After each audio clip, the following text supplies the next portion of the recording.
Hi everyone, it's Nick. Welcome back to my channel. Okay, in today's video, we are gonna be talking about things that make your home look dated. So these are things in your home that you might have kicking around that are maybe looking a little tired, a little dated, a little, has been, they came and went. And that's what we're gonna be talking about. I'm also gonna give you some ideas on, if you maybe loved this or you still do. Well, first of all, if you still love it, then don't listen to me, you just keep it in your home. But if you used to love it and you're thinking, how can I make it a little bit better? Then allow me to also give you some ideas on how you can give these designs, this decor pieces, whatever, a little bit of a refresh. So let's get to it. Okay, but before we get to those items that are looking a little bit dated, let's talk about something that is not dated, and that is today's sponsor, Caraway. So Caraway makes beautiful home essentials, but honestly, their kind of hero product, what they're most known for is their cookware set. And I have their amazing cookware set in black with gold handles. And that is really honestly the first thing we have to talk about with Caraway, which is how beautiful this cookware is. But of course, aesthetics aren't everything, believe it or not. It has to be super functional. And I really love that about Caraway, is that they've really invested in great quality cookware that is gonna last you a very, very long time. It is non-stick cookware. Now, most of the time non-stick for me is a little bit, because sometimes there's some toxic chemicals and nasties that are in that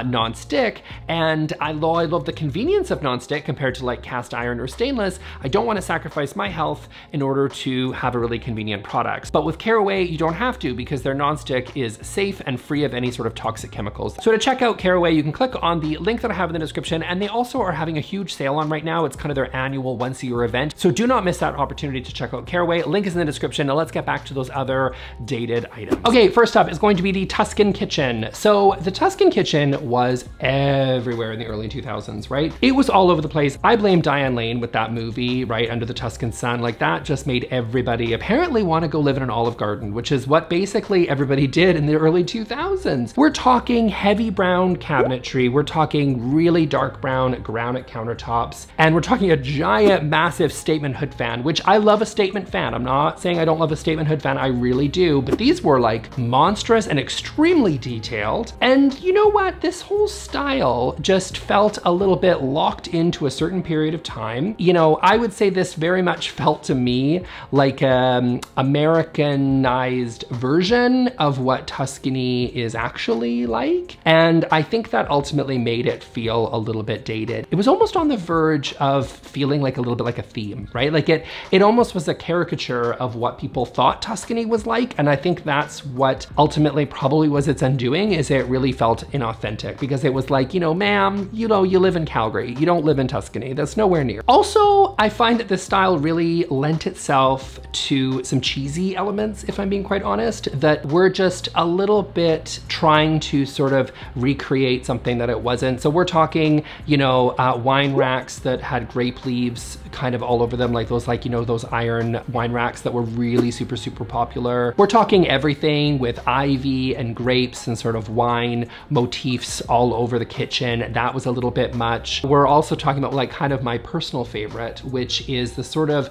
facade tile backsplash that was behind the stove, which I think the idea here was that you were supposed to be making your pasta, obviously, and you were kind of making your pasta and sort of staring out at your sort of view at Tuscany, which was really just this fake sort of tile backsplash that was, I guess, sort of supposed to feel like it was a window.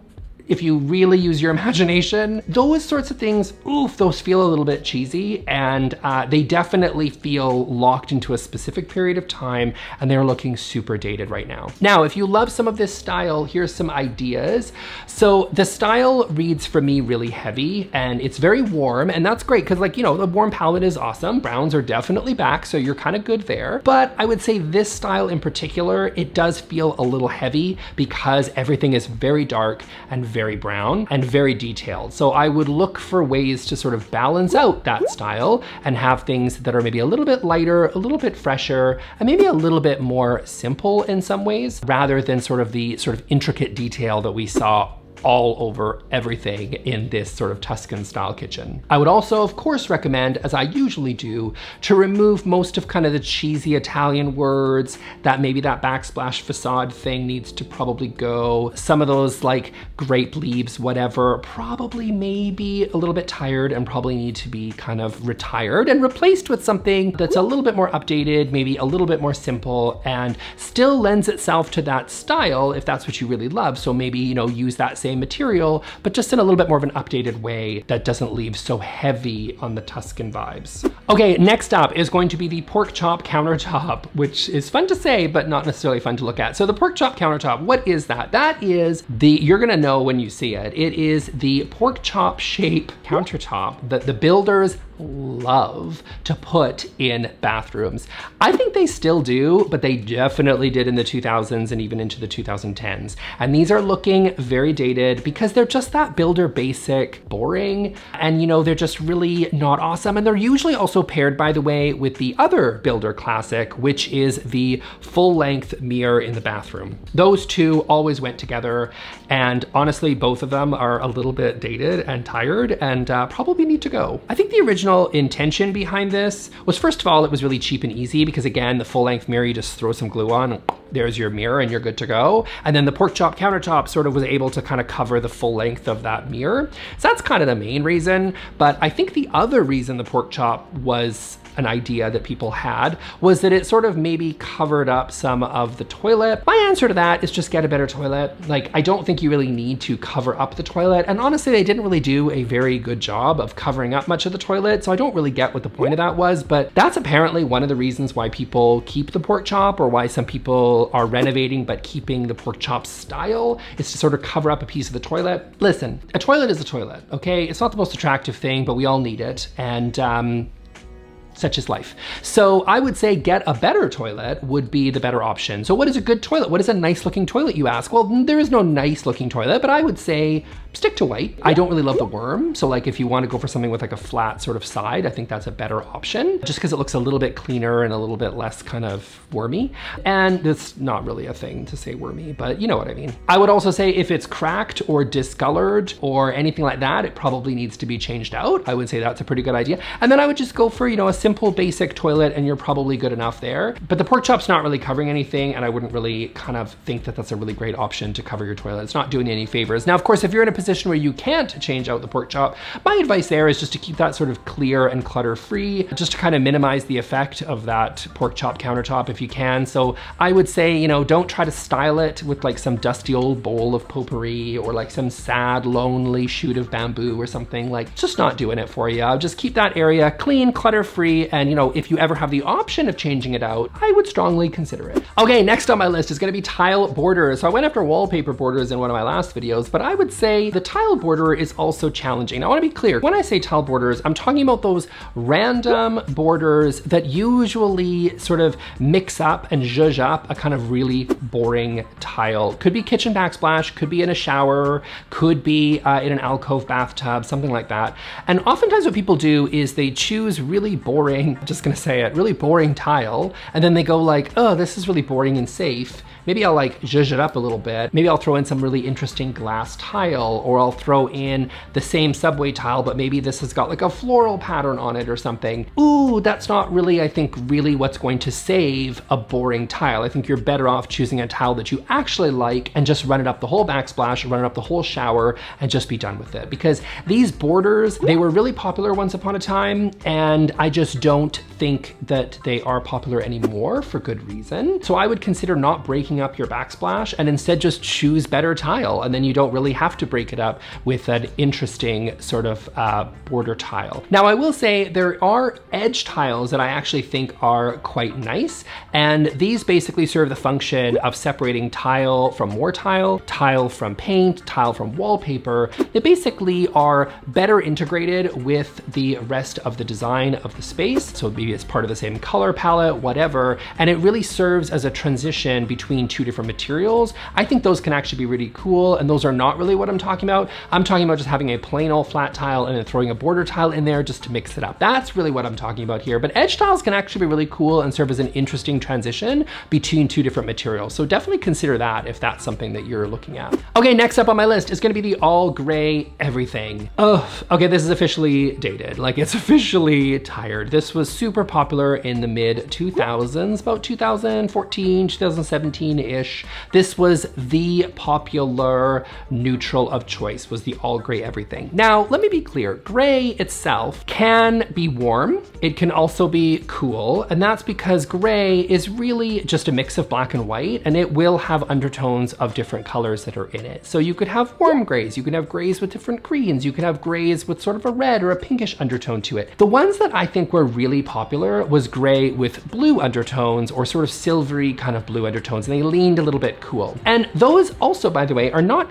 necessarily a problem because gray is a fine neutral. It is a beautiful color. It is, I don't have anything against gray as a color, just like I don't have anything against white or black or brown or whatever, or any other sort of different neutrals. My issue here is the all gray everything, which is where, you know, you got gray pillows on a gray couch on gray flooring, and you've got maybe a mirrored coffee table, and you've got gray paint on the walls, obviously, and you've just got gray picture frames and gray and black and white photos or whatever. And that's kind of the whole thing that you've done. And that to me, I think is a problem for a couple of reasons. It's a problem because it reads as really lifeless and boring and without any sort of real personality or any warmth. And it's not particularly comfortable, I think, in a space because it can be really sort of maybe sexy or moody, but it can also be really unwelcoming and cold and maybe even sometimes sterile. And so I think that's why the all gray look was something that was really popular for a while, but ultimately fell out of fashion. I do think the pandemic had a lot to do with it because people probably were in these homes and realized, you know, they wanted a space that maybe made them feel a little bit more comfortable because they spent so much time at home,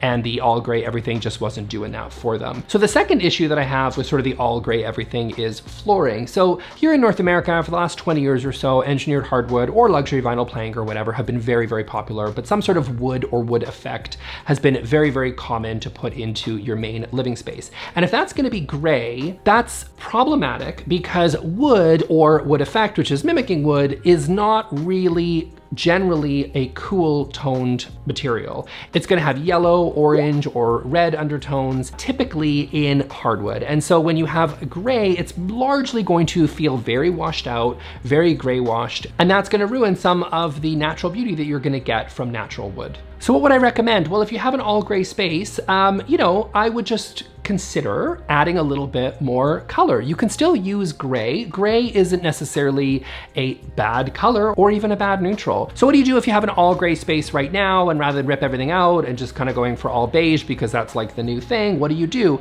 I would say just adding color in sort of really intentional ways and having a little bit more fun with color and bringing it in a more cohesive way. I have lots of videos on that subject for you to check out, but I would say adding in a little bit more color and having a little bit more fun is a really good idea to sort of liven up the gray space. I mean, I've got this example right here of this gray home, and this is honestly a gorgeous space, except for the fact that, you know, I just think it just is lifeless with all of this gray, and it would be really nice to feel that the space had a little bit more life in it.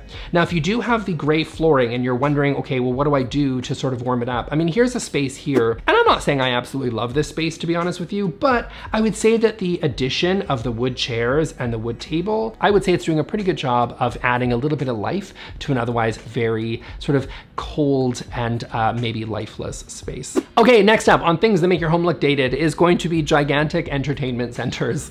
So these were everywhere in the 90s. These were massive. So the function of these large entertainment centers were to house the gigantic television that people started to put in the 90s, but also it had some shelving units that were also on the side there that was usually used to display decor or photos or whatever. These were everywhere, and I felt like they just kept getting bigger, like they were monstrous.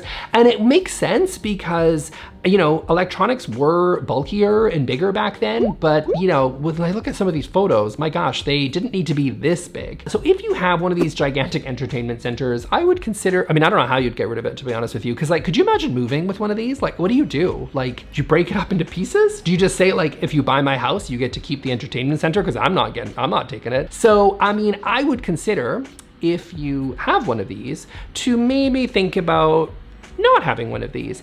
And That's my best advice. No, I mean, these are really solid pieces. They are huge and they really attract a lot of attention and really sort of overwhelm a room. I would say, by the way, that there are more modern interpretations of the entertainment center because I don't actually feel that this ever really went away. It almost just kind of became sort of the built-in shelving units that we've seen so popular. And so if you love kind of that Studio McGee living room where you've got the symmetry next to the fireplace or the television and then you've got the shelving on the side, I would say that's the modern interpretation of where these massive entertainment centers sort of ended up. So that's one option. I think if you are thinking about getting rid of your entertainment center and you're thinking like, what can I do instead? That's what a lot of people love. So if you loved that look before, I would say those flanking built-in shelves next to the large television is a really kind of good idea in terms of kind of something that feels much more modern than that giant bulky entertainment center. If you're thinking of not doing that, then you can do an asymmetric look, especially if you don't like the TV over top of the fireplace, because I know that's controversial and that's fine.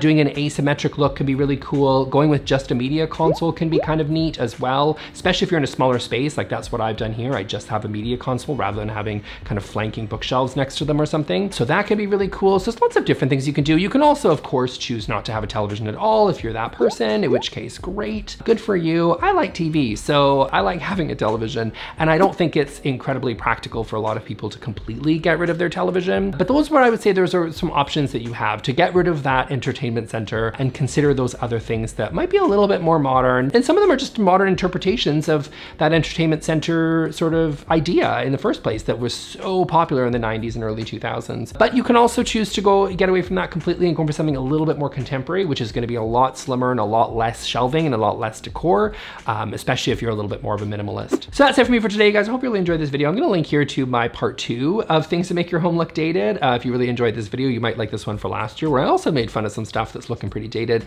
By the way, thank you to all my patrons on Patreon. Thank you so much. I do some lives over there if you're considering. If you liked this content, maybe you want to see more of me and you want to ask me some questions, you can do so over on the Patreon, and I will see you all over there. Thanks a lot. Talk to you later. Bye.